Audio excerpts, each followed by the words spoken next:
Hello guys, in this video I am going to show you how to make searches and browsing better in the Google Chrome application.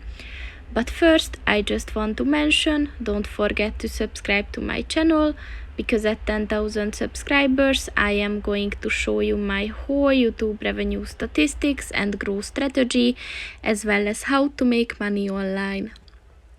Let's jump into it. First of all, open the application on your phone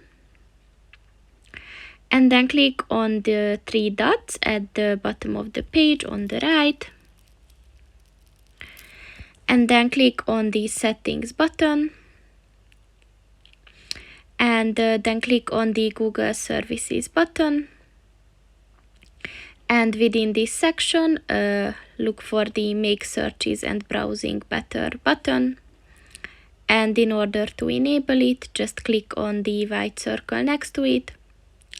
And once it turns blue, this function is enabled. And now just click on the Done button to save it. So that's pretty much it for this video, guys. See you in the next one. Goodbye.